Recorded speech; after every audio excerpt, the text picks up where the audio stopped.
Bismillahirrahmanirrahim. Assalamualaikum warahmatullahi wabarakatuh. Perkenalkan, nama saya Sabrina Nur Hafizah dari Prodi Pendidikan Agama Islam kelas PAI 2C dengan NIM 243111103. Di sini saya akan menyelesaikan tugas dari matkul usul fikih yang akan membahas tentang amr nahi, amkhos, dan nasih mansuh. Semoga pada video ini dapat bermanfaat bagi kita semua dan dapat menjadi pembelajaran bagi kita semua. Wassalamualaikum warahmatullahi wabarakatuh. Oke, yang pertama adalah amr. Amr menurut bahasa artinya perintah, sedangkan menurut istilah itu adalah suatu lafaz yang di dalamnya menunjukkan tuntutan untuk mengerjakan suatu pekerjaan yang datangnya dari atasan kepada bawahan. Dari definisi tersebut dapat dipahami bahwa amr itu tidak hanya menunjukkan pada lafaz-lafaz yang memakai sighat bentuk kata amr, tetapi ditunjukkan pula oleh semua bentuk kata yang di dalamnya mengandung arti perintah, sebab perintah itu terkadang menggunakan kata-kata yang berarti majas. Jadi, amr merupakan suatu permintaan untuk mengerjakan sesuatu yang sifatnya mewajibkan atau mengharuskan. Jika tidak demikian, maka tidak termasuk kategori amr. Yang selanjutnya adalah syarat-syarat amr. Yang pertama adalah harus berupa permintaan atau amr seperti kata uf'ul, kerjakanlah. Yang kedua harus berbentuk kata permintaan. Yang ketiga, tidak ada tanda-tanda qarinah yang menunjukkan permintaan itu berstatus tidak mewajibkan atau mengharuskan. Yang keempat, datangnya permintaan itu harus dari atasan, sebab jika dari bawahan itu namanya doa. Yang selanjutnya adalah hakikat bentuk amr. Yang pertama itu, amr menunjukkan kepada wajib. Seperti dalam Quran surah Al-Maidah ayat 55, A'udzubillahi minasyaitonirrajim, Bismillahirrahmanirrahim, wa aqimus sholata wa atuz zakah. Dirikanlah sembahyang dan tunaikanlah zakat. Di sini bentuk amrnya ada dua, yaitu mendirikan sholat dan menunaikan zakat. Yang selanjutnya adalah amr atau perintah itu menunjukkan makna sunnah. Berarti di sini perintah dari Rasulullah SAW kepada umatnya. Contohnya pada hadis riwayat Bukhari yang berbunyi, laula ang asyukka ala ummati la amartuhum bisiwaki 'inda kulli shalah. Jikalau tidak memberatkan umatku, sungguh aku akan perintahkan kepada mereka untuk bersiwak setiap akan melaksanakan sholat. Jadi amr, bentuk amr di sini adalah memerintahkan untuk bersiwak sebelum melaksanakan sholat. Yang selanjutnya adalah amr atau perintah itu tidak menunjukkan untuk berulang-ulang. Maksudnya, perintah tersebut tidak memerintahkan untuk mengerjakannya secara berulang-ulang, tetapi hanya mengerjakan satu kali saja. Seperti firman Allah dalam Quran surat Al-Baqarah ayat 196. A'udzubillahi minasyaitonirrajim. Bismillahirrahmanirrahim. Wa atimmul hajja wal umrata lillah. Sempurnakanlah olehmu haji serta umroh itu. Nah, fokus pembahasannya itu ada pada haji. Haji itu wajib mengerjakannya itu hanya satu kali saja. Kalau dilakukan berulang-ulang, maka haji tersebut dapat dikatakan sunnah. Seperti dalam potongan hadis Nabi yang bersabda, haji hanya wajib sekali dalam seumur hidup. Siapa saja yang melakukan lebih dari satu kali, hal itu merupakan perbuatan sunnah. Dari hadis riwayat Abu Dawud, Nasai, Ibnu Majah, dan Hakim. Nah, amr perintahnya di sini itu adalah haji yang wajib hanya dilakukan satu kali dalam seumur hidup. Yang keempat adalah amr atau perintah itu tidak menunjukkan untuk bersegera. Berarti di sini juga ada dalam Quran surah Al-Baqarah ayat 196, Bismillahirrahmanirrahim. Faman lam yajid fasiyamu salasati ayyamin fil haji wa sab'atin idza raja'tum. Yang artinya, akan tetapi jika kamu tidak mendapatkannya, dia wajib berpuasa 3 hari dalam masa haji dan 7 hari setelah kamu kembali. Maksudnya di sini adalah perintah untuk melaksanakan puasa 3 hari tapi tidak dilaksanakan secara berturut-turut. Bisa dilaksanakan dalam masa haji tapi tidak dilaksanakan secara berturut-turut. Boleh tidak dilaksanakan secara berturut-turut. Yang selanjutnya adalah amr atau perintah itu dengan wasilah-wasilahnya. Berarti di sini menyuruh melakukan sesuatu berarti menyuruh segenap jalan-jalannya. Maksudnya di sini kalau disuruh untuk mengerjakan sholat berarti harus melaksanakan wudhu juga. Yang selanjutnya adalah amr atau perintah itu menurut masanya atau keadaannya.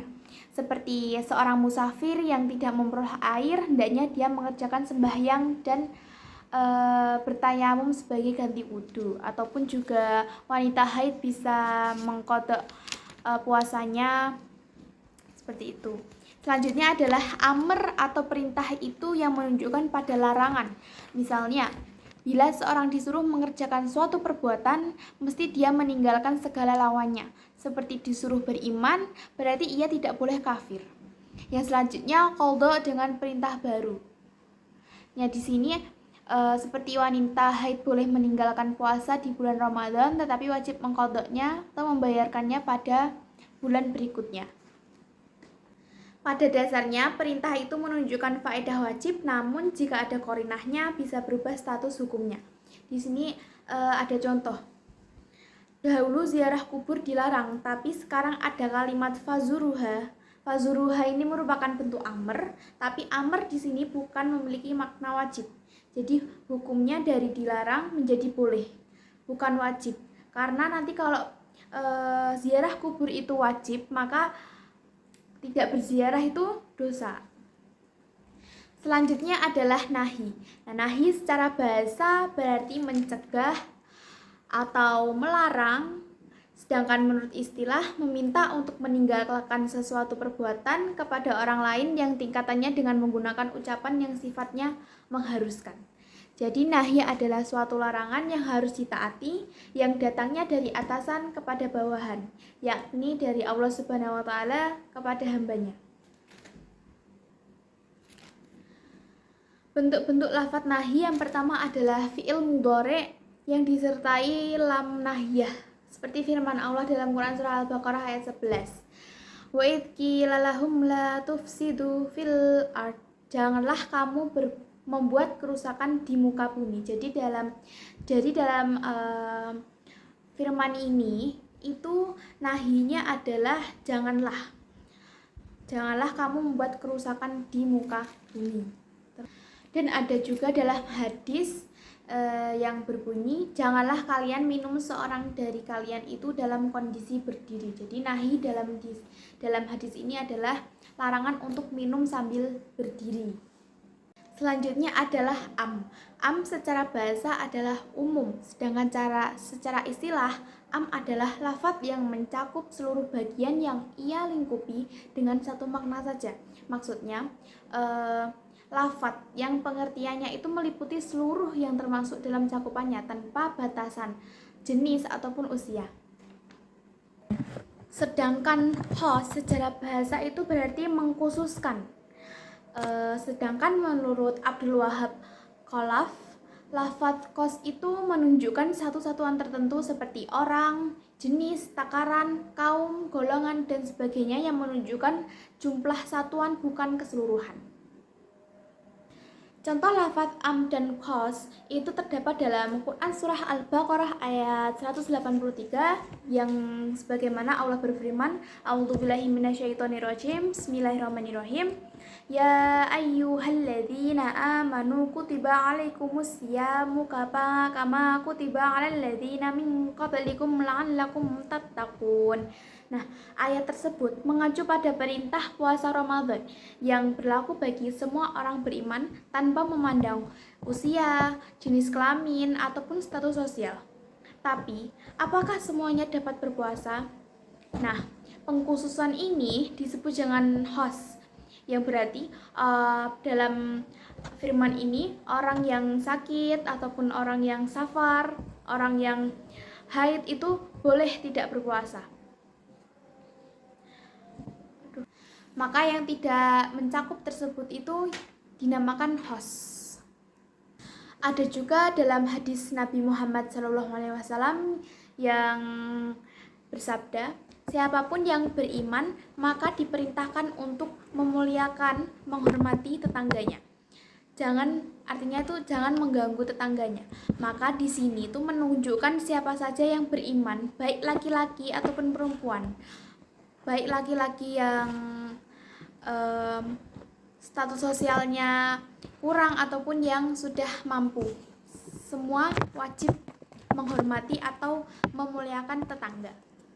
Ada juga contoh dari Quran Surah An-Nisa ayat 7 yang artinya, bagi laki-laki ada hak bagian dari harta peninggalan kedua orang tua dan kerabatnya, dan bagi perempuan ada hak bagian pula dari harta peninggalan kedua orang tua dan kerabatnya, baik sedikit atau banyak menurut bagian yang telah ditetapkan. Artinya baik laki-laki atau perempuan punya hak warisan, namun ada taksis atau pengkhususannya. Apabila ada yang murtad, maka tidak akan mendapatkan hak waris. Nah, bagian yang murtad ini disebut dengan khas ataupun khusus. Contoh lagi dalam Quran surah Al-Asr. Bismillahirrahmanirrahim. Innal insana lafi khusrin illal ladzina amanu wa 'amilus solihati wa tawassaw bil haqq wa tawassaw bis sabr. Yang artinya, sungguh manusia dalam kerugian kecuali orang-orang yang beriman dan mengerjakan kebaikan serta saling menasihati untuk kesabaran. Nah, pada ayat kedua, sungguh manusia dalam kerugian, ini merupakan makna umum manusia, baik manusia itu laki-laki, perempuan, tua, muda, ataupun sebagainya.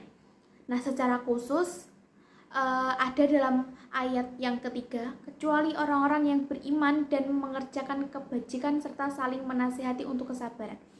Nah, di sini adalah khas ataupun khusus. Secara khusus, siapa yang tidak dikatakan rugi. Jadi pengecualian itu akan menunjukkan makna khas, yaitu kecuali orang-orang yang beriman mengerjakan kebaikan dan menasihati untuk kesabaran. Selanjutnya adalah nasah. Nasah secara bahasa berarti menghapus, memindahkan atau membatalkan. Sedangkan secara istilah adalah menghapus suatu hukum syarak yang lama atau tertunda dengan dalil syarak yang datang kemudian. Nah, sedangkan mansuh secara bahasa itu adalah yang dibatalkan, dipindahkan, ataupun dihapus. Nah, sedangkan secara istilah, mansuh secara istilah sendiri adalah suatu hukum syarak yang dihapus oleh hukum syarak yang datang kemudian. Contoh dari nasah dan mansuh di sini adalah terdapat dalam Quran surah Al-Baqarah 115 yang dihapus oleh Quran surah Al-Baqarah ayat 144. Dalam Quran surah Al-Baqarah ayat 115 Allah Subhanahu wa taala berfirman, A'udzubillahi minasyaitonirrajim. Bismillahirrahmanirrahim. Walillahil masyriqu wal maghribu fa aynama tuwallu fasamma wajhahullah. Innallaha wasi'un 'alim. Yang artinya, dan milik Allah timur dan barat, kemanapun kamu menghadap, di sanalah wajah Allah. Sungguh Allah maha luas, maha mengetahui. Nah, pada ayat tersebut, jika hanya mengandalkan surat tersebut, maka sholat menghadap ke arah barat dan timur itu diperbolehkan. Maka pada hal ini Quran surah Al-Baqarah ayat 115 dihapus oleh Quran surah Al-Baqarah ayat 144 yang berbunyi, Allah Subhanahu wa taala berfirman, A'udzubillahi minasyaitonirrajim. Bismillahirrahmanirrahim.